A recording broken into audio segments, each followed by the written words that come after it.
예, 우리 오늘 이 본문의 맨 처음 시작을 어떻게 하냐면 그 엘리야가 죽을 병에 걸렸다라고 본문에서 얘기를 하고 있어요. 엘리야가 얼마나 능력이 출중한 사람이에요, 그렇죠? 그런데도 죽음을 피해갈 수는 없는 것 같아요. 하나님은 엘리사보다 엘리야라 그랬나요? 제가 계속 엘리사인데 제가 말을 다시 바꾸겠습니다. 엘리사가 죽을 병이 들어요. 근데 이 엘리사의 그 전 스승이었던 엘리야, 그보다 갑절의 능력을 받았지만 죽음은 피할 수 없었고요. 또 하나님께서는 어떻게 보면 더 능력이 많은 엘리사를 불병거를 이렇게 딱 대절해갖고 하늘로 올라갈 만한데 엘리사는 그냥 죽을 병에 걸려서 죽어요. 모든 인간들처럼 비슷하게. 우리도 죽을 병에 걸려서 죽는 경우가 많지 않습니까? 그렇게 특별하지가 않게 엘리사의 죽음을 성경은 말하고 있어요. 모든 방법으로, 같은 방법으로 우리가 하나님의 부르심을 받는 건 아니구나라고 하는 것을 좀 보여주죠.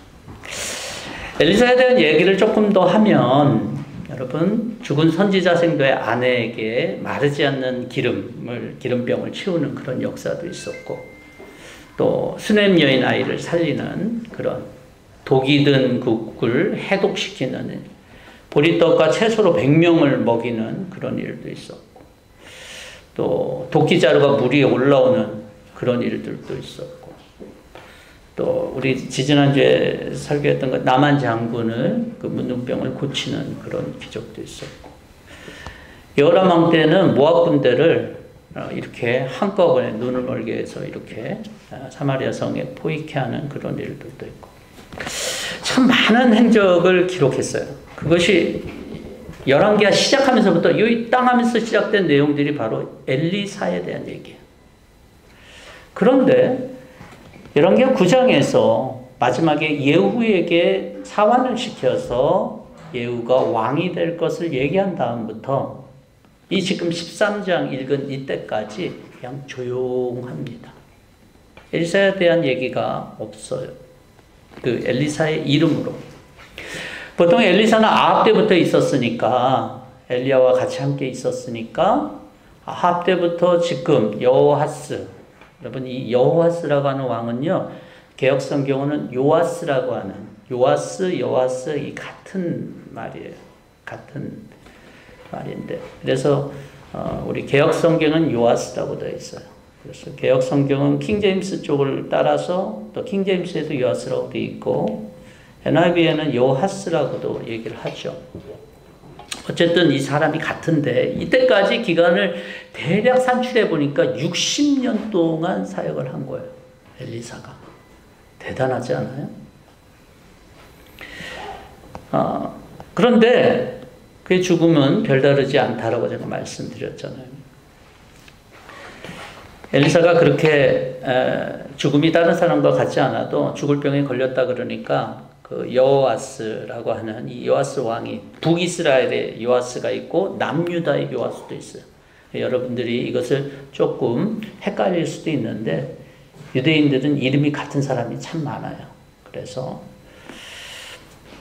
이 요아스가 찾아옵니다. 눈물을 흘리면서 이렇게 얘기해요. 나의 아버지 이스라엘 병거와 마병이시여 라고 말해요.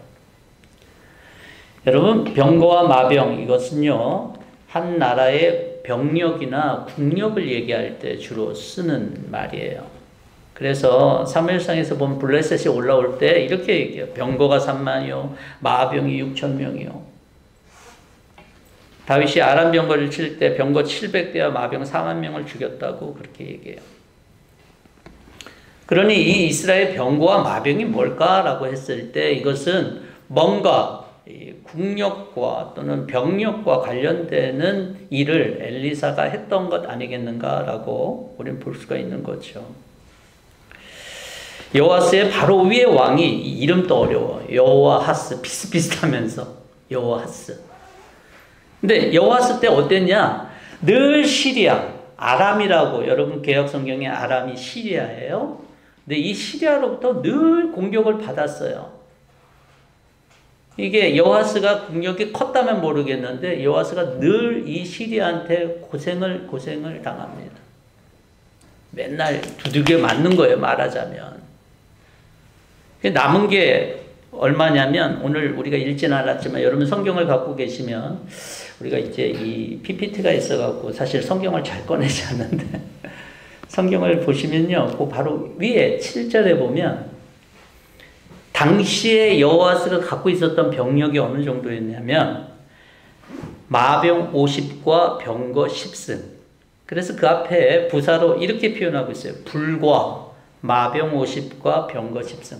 한 나라인데 이것밖에 안 된 거예요. 병력은 10,000명밖에 안 되고. 왜? 계속 시리아가 와서 때렸어요. 하사엘이. 자유롭지 않았어요. 그런데 오늘 좀 앞에 보면은 여호아스가 이런 기도를 하나님 앞에 했다라고 그래요. 여호아스가 주님께 간절히 용서를 구하니 주님께서 그의 간구를 들어주셨다.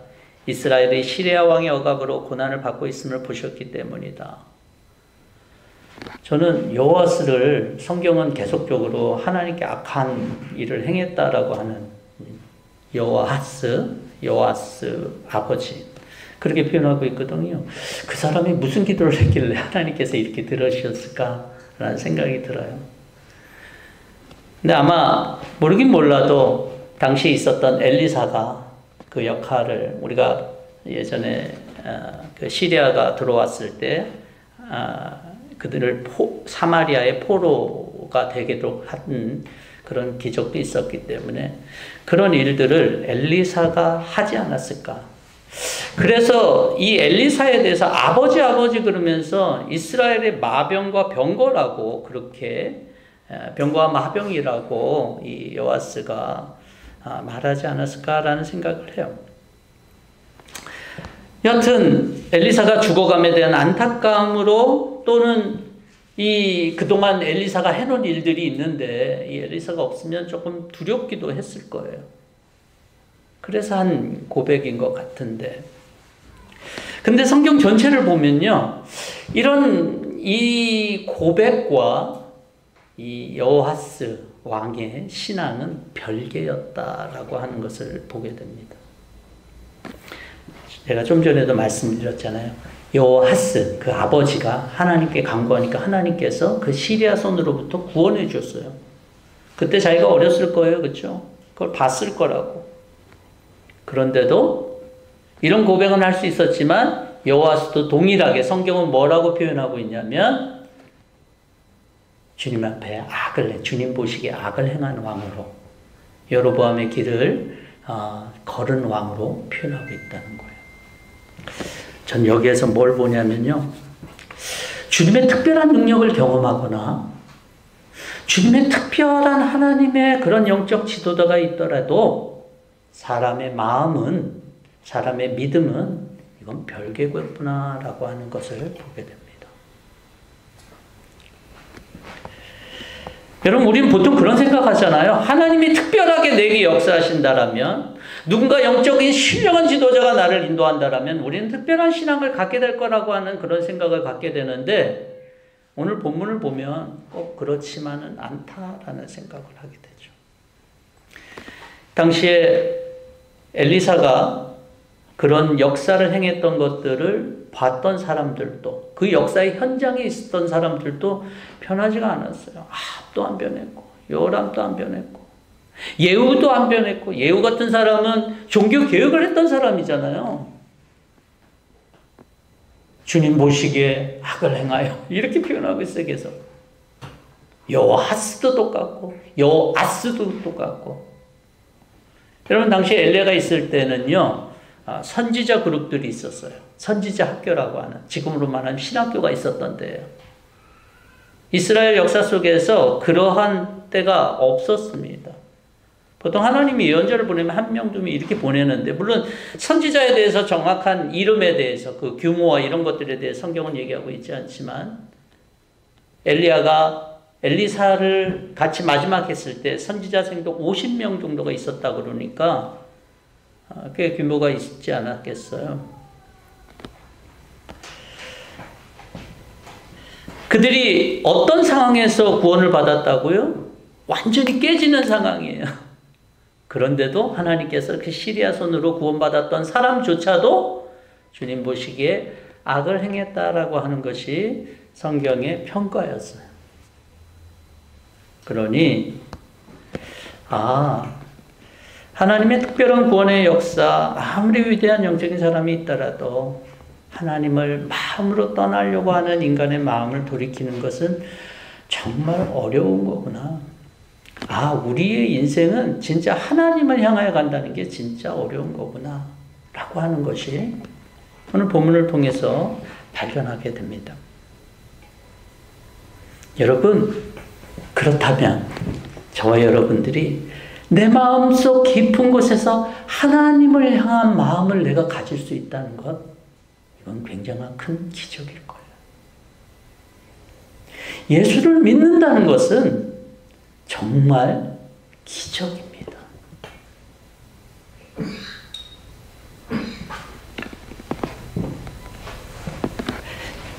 17절을 보면은 이제 죽을 병에 걸린 엘리사가 이제 마지막으로 말하는데, 죽을 병 걸린 사람이 뭐 힘있게 말했겠어요. 이렇게 얘기합니다. 동쪽 창문을 여십시오 라고 얘기하는데, 아마 제 목소리보다 더 이렇게 힘없게 얘기했을 거예요. 좀 숨이 좀 가빠갖고 좀 헉헉대야 되잖아요. 그렇죠? 동쪽 문을 여십시오. 뭐 이러지 않았을까 생각이 들어요. 창문을 열습니다. 그러고 나서 요아스에게 엘리사가 다시 말하죠. 화살을 쏘라라고 그렇게 해요. 활을 쏘라 그래요. 그러면서 주님의 승리의 화살, 시리아를 이길 주님의 화살이다라고 해요. 임금님께서는 아벡에서 시리아를 쳐서 완전히 진멸하실 것이다라고 얘기를 해요. 아마 이 말도 가쁜 숨으로 쉬면서 말했을 거예요. 하지만 꼭 전해야 되는 그런 말씀으로 아마 좀 흥분한 마음으로 그렇게 말했을 것이 분명해요. 그러고 나서 그가 화살을 집으라고 하죠. 화살을 집으십시오. 뭐 이랬을 것 같은데, 그럴 때 땅을 치라 그랬을 때 몇 번을 칩니까? 땅, 땅, 땅. 3번을 쳐요. 저는 저라면 어땠을까라고 하는 생각을 해봤어요. 근데 저도 3번 쳤을 것 같아요. 왜? 3번이 딱 맞거든요. 뭐 친다 그러면 땅, 땅, 땅. 이게 좀 리듬이 맞잖아요. 네. 여러분들이라면 몇 번을 쳤을까요? 네. 1번, 2번, 3번. 뭐. 엘리사가 요구했던 5번, 6번 칠 사람 과연 있었을까? 그냥 땅을 치십시오. 그러면 땅, 아니면 땅, 땅, 아니면 땅, 땅, 땅. 이게 좀 리듬이 맞지 않아요? 보통? 네. 근데 그렇게 쳤을 때 엘리사가 화를 내요. 이 죽을 병에 걸려갖고 숨이 턱턱거리는 이 노구의 엘리사가 화를 내요. 얼마나 안타까웠으면 그렇게 화를 냈을까? 힘도 없는데. 그래서 고작 3번입니까? 고작 3번입니까? 겨우 3번만 시리아를 칠 것입니다 라고 얘기를 해요. 저는 여호아스가 좀 어리둥절하지 않았을까라는 생각이 들어요. 뭐 갑자기 화살을 잡고 치라고 그래 쳤는데 저렇게 화낼 일이야 이게? 왜 그렇게 생각이 드냐면 그 다음에 아무 말이 없어요. 여호아스가 그럼 다시 칠까요? 뭐 다른 액션이 있어야 되는데 그거 없고, 성경도 그 다음이 뭔지 아세요? 여러분 오늘 읽지 않았지만 20절은요 엘리사가 죽었다 이런 말로 끝나요. 그 다음에 아무것도 없어요. 그 얘기는 무슨 얘기냐면 이 여호아스가 겨우 3번 친다라고 하는 이 말에 대해서 별로 귀담았지 않았다는 얘기예요.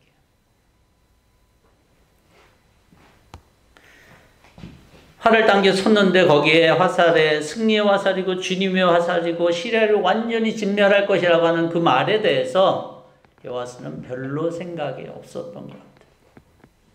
그래서 그는 3번 쳤던 거죠. 이 질문을 위해서는 제가 앞서 좀 말한 그 시리아와의 그런 상황을 제가 조금 더 설명을 해야 돼요. 그들이 시리아가 와서 그들을 능욕한 지 얼마 안 됐잖아요. 늘 이렇게 고통을 당했잖아요. 그런데 병고도 얼마 안 되고. 근데 이 엘리야의 말이 믿겨지겠어요, 여러분? 승리의 화살입니다. 예. 여러분, 우리가 좋은 말이 있습니다. 그냥 듣기 좋은 말. 근데 진짜로 그것이 진짜일 것 같지 않은 그런 말들이 있잖아요. 이제 마지막에 돌아가시는 엘리사가 그냥 좋은 말 한 번 해주는, 야, 우리 나라를 위해서, 이스라엘을 위해서 좋은 말 해주고 지금 돌아가시나 보다 이렇게 했을지도 몰라요. 왜냐하면 이길 수가 없거든요. 이 아람은. 그 당시 시리아는 이길 수가 없는 거예요. 자기의 형편을 가지고는 절대로 이길 수가 없죠. 그러니 엘리사의 말이 믿음으로 들릴 수가 없죠.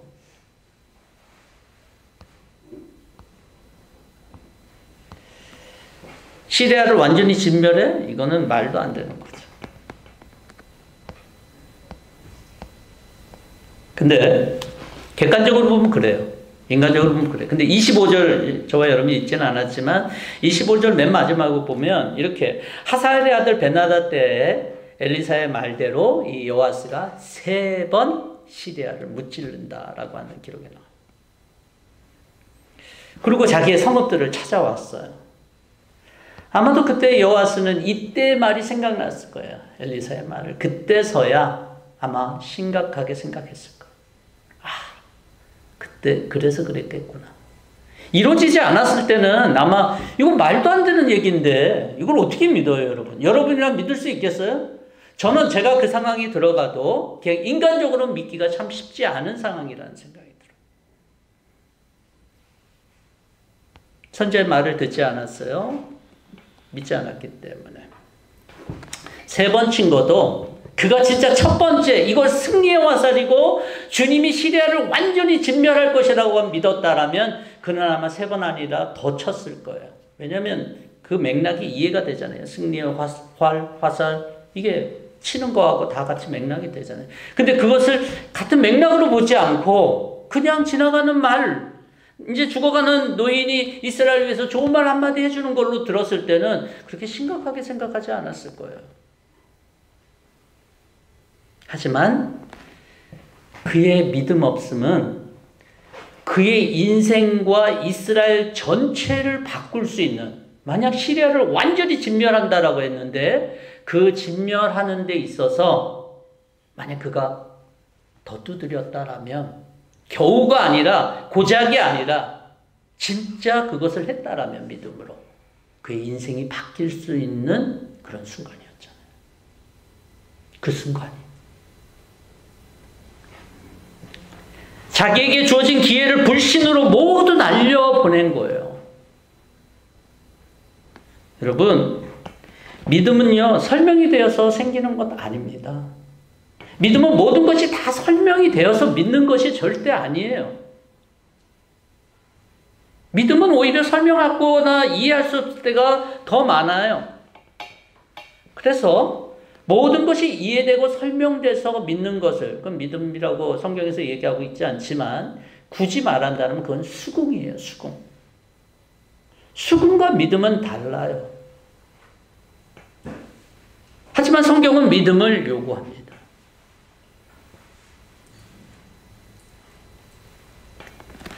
성경은 우리가 믿음 생활 속에서 오히려 너무 황당한 그런 상황 속에서 믿음을 요구합니다.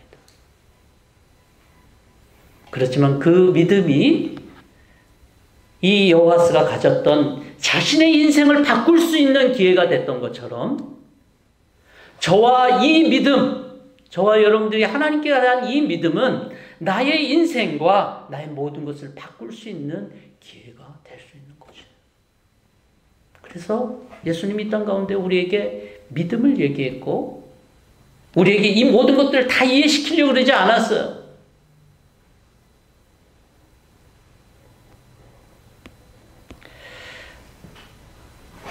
때로는 엘리야가 와도 마음에 아무 기대가 없는 하나님의 어떤 그런 말씀, 그런 아무런 기대가 없는 사람들에게 하나님의 말씀은 아무것도 아닐 수도 있어요. 그래서 하나님을 믿는데 내가 이해하고 내 방식대로 믿는 믿음의 삶, 그게 이제 여로보암의 길로 행했다라고 하는 거거든요. 그런 것을 우리는 생각할 수 있어요. 그렇지만 그것이 그런 믿음의 삶을 추구하지 않을 때는 내 손에 내 운명을 바꿀 수 있는 화살이었지만 전혀 그것을 생각하지 못하고 놓칠 수 있다는 거예요. 누군가의 물맷돌은요, 그저 그냥 노는 것일 수도 있고, 그냥 뭐 때로는 그렇게 맞춰서 자기를 보호하는 수단일 수도 있었지만, 믿음의 사람이 들고 있었던 그 물맷돌은 그의 운명과 공동체를 바꿔놨다는 것을 우리는 잘 압니다. 여러분, 이 흰머리가 생기잖아요, 나이가 들면. 뭐 여기 흰머리 아주 이철홍 형제가 흰머리가 제일 많은 것 같은데, 아마 다른 분들도 아마 염색을 하거나 그랬을 것 같은데, 이 흰머리에 대해서 제가 좀 보니까요, 이 흰머리가 지금 당장 있어갖고 흰머리가 생기지 않는데요. 이 흰머리가 생길 그 처음 원인은 언제부터냐? 2년 전부터요. 2년 전. 그 머리 표피 아래 있는 놀아드레날린이라고 하는 것의 변화로 생기는데, 이 놀아드레날린이 고통이 가해지면, 그게 물리적으로든 정신적으로든 고통이 가해지면 이 놀아드레날린이라고 하는 이것이 이제 줄기세포가 이게 퍼져야 되잖아요, 세포가. 근데 이 복제를 못 한대요, 이 놀아드레날린. 뭘 복제를 못 하냐? 그 멜라닌 색소라고 하는 것을 복제를 못해서 흰머리가 생긴대요. 그러니까 흰머리가 지금에 있는 흰머리는 벌써 2년 전에 그 일 때문에 생긴다는 거예요. 굉장히 흥미있게 제가 들었어요. 여호와스가 왜 그때 그렇게 했을까? 그 기회를 알려버렸을까? 라고 생각했을 때 그것은 단순히 그때 그의 믿음이 없어서가 아니라 그가 그렇게 살아왔던 거예요. 믿음 없이. 그가 하나님 보시기에는 악한 그런 삶을 그냥 살아왔던 거예요. 그가 영적인 삶을 추구했다라면 그에게 있는 기어진 기회에 대해서 다윗처럼 하지 않았을까? 우리의 삶의 결과는 늘 과거에 우리 삶에서 일어난 일들로 인해서 오늘 현재가 있습니다. 오늘 현재의 삶은 또한 우리 미래를 결정할 거예요. 그건 너무나도 분명해요. 우리의 현재는 늘 과거와 연결되어 있고 미래는 늘 우리의 현재와 연결되어 있어요. 오늘 내가 정하는 것, 여러분들이 결단하고 여러분들이 선택하는 것이 오늘 내가 있기 때문에 된 것이 아니라 지난 시간 동안에 계속적으로 축적되어 왔던 것 때문에 오늘 여러분들이 결정하거나 여러분들이 뭐를 선택하거나 할 수 있을 거예요. 오늘 정하는 것, 오늘 이렇게 일어나는 일들이 단순히 흰머리만의 문제가 아니라 우리의 삶에서, 특별히 영적인 삶에서 그 일이 일어난다는 거죠. 영적인 기회는요, 하나님이 우리에게 주시는 것 같아요. 왜냐? 저는 이 열왕기하가 참 이번에 이제 10월 달에 같이 묵상하면 너무 좋았던 것 중에 하나가, 하나님은 그렇게 악한 사람들한테도 기회를 주시네? 하나님은 악한 사람들이 하는 간구도 들어주시고,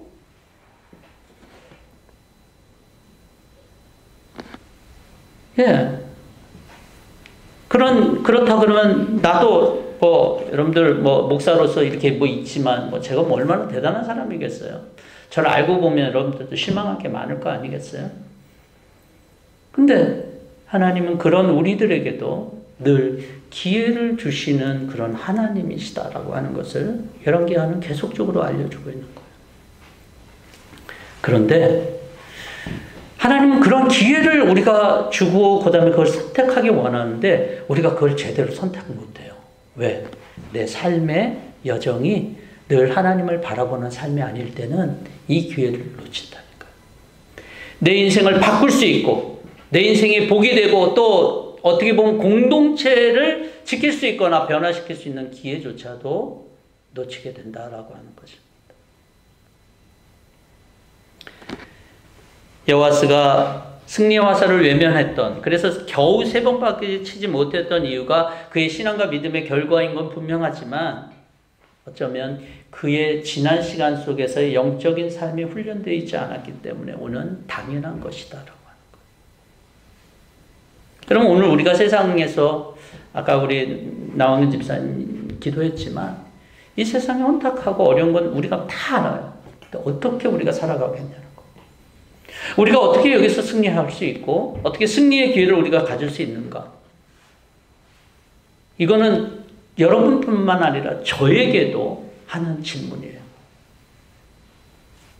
결국 우리가 영적인 삶이 훈련되지 않는다면 우리는 오늘이라고 하는 시점 또는 오늘 그렇게 되지 않는다면 내일이라고 하는 시점에서 우리는 온전한 기회를 잡을 수 없을 거고 그 기회를 날려버릴 거예요. 네, 3번 했기 때문에 하나님의 말씀처럼 아 그래 하나님 나를 도우시는 하나님이라고 하는 건 알아요. 그렇지만 결정적인 완전히 바꿀 수 있는 그런 삶을 살지는 못해요. 지나가는 세월을 보니까요 하나님이 진짜로 우리 가운데 하신 일들이 얼마나 많은지 몰라요. 진짜로. 여러분 믿으면서 신앙생활하면서 이것이 없는 분들은 좀 뭔가 잘못된 거예요. 하나님께서 우리를 지키시고 도우시고 그 다음에 인도하신 것들에 대해서 시간이 지나면 다 인정을 해요. 근데 그때는 모르죠.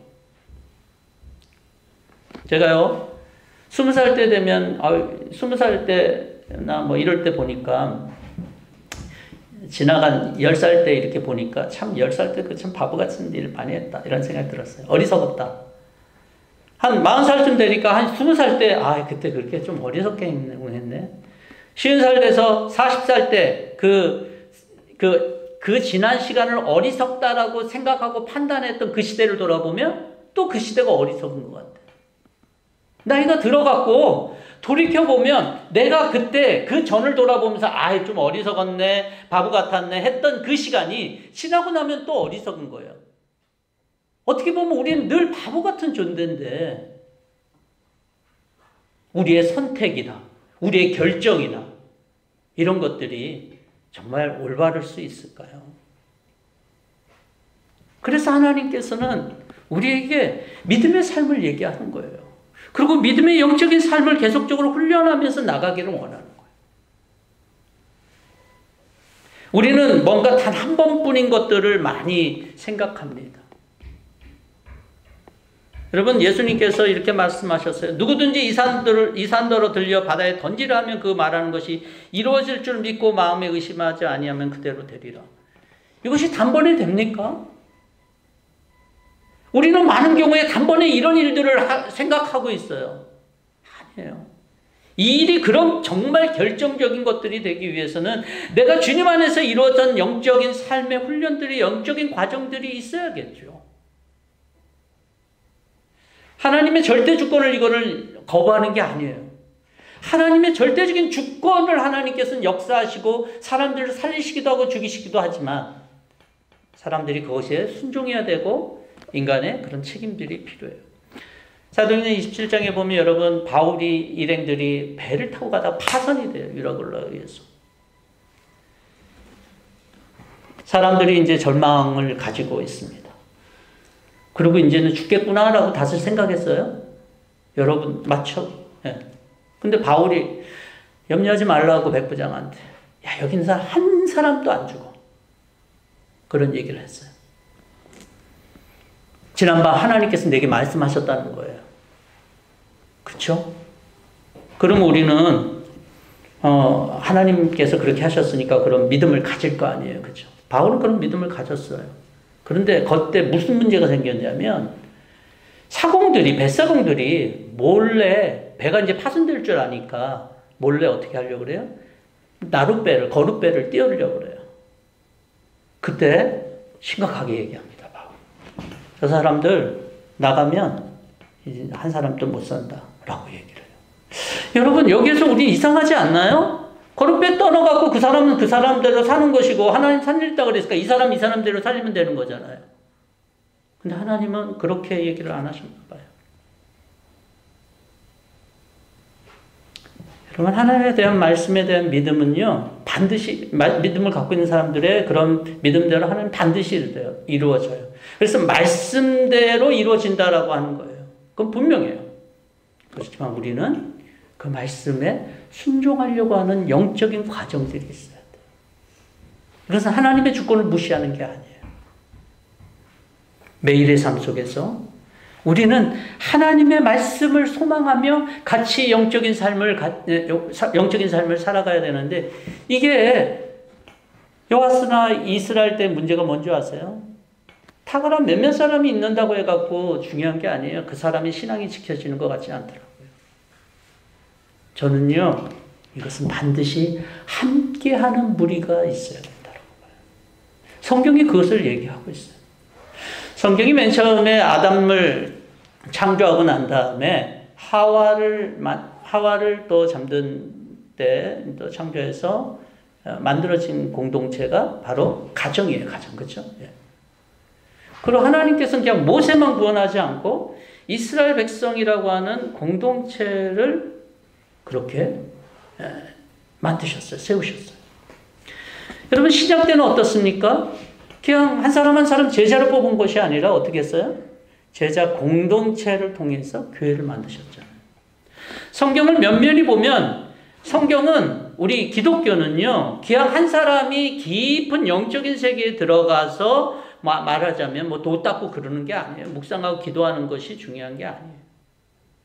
공동체적으로 함께 가는 것을 계속적으로 성경의 역사를 통해서 계속적으로 우리에게 말하고 있어요.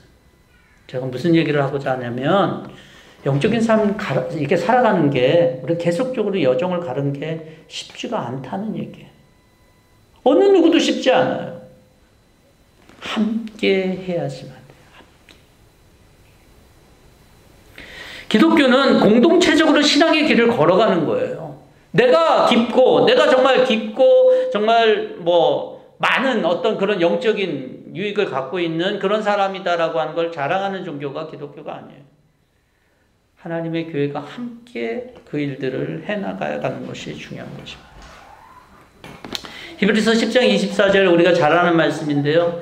서로 마음을 써서 사랑과 선한 일을 하도록 격려합시다. 어떤 사람들의 습관처럼 우리는 모이기를 그만하지 말고 서로 격려하여 그날이 가까워오는 걸 볼수록 더욱 힘써 모입시다. 왜요?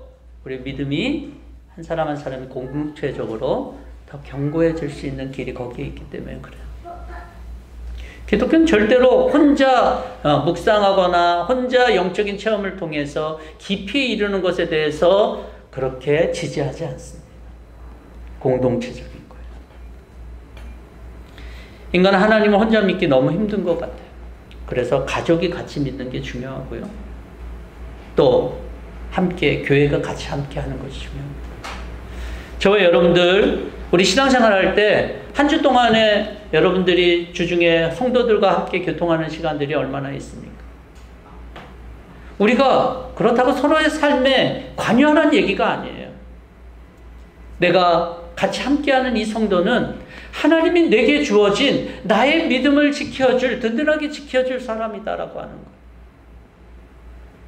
그리고 함께 우리가 영적인 여정을 걸어갈 때 같이 부축도 하고, 그 다음에 같이 위로도 하고, 그럴 수 있는 공동체가 바로 교회입니다. 성경은 우리에게 선언했어요. 승리의 화살은 이미 예수님께서 쏘셨잖아요.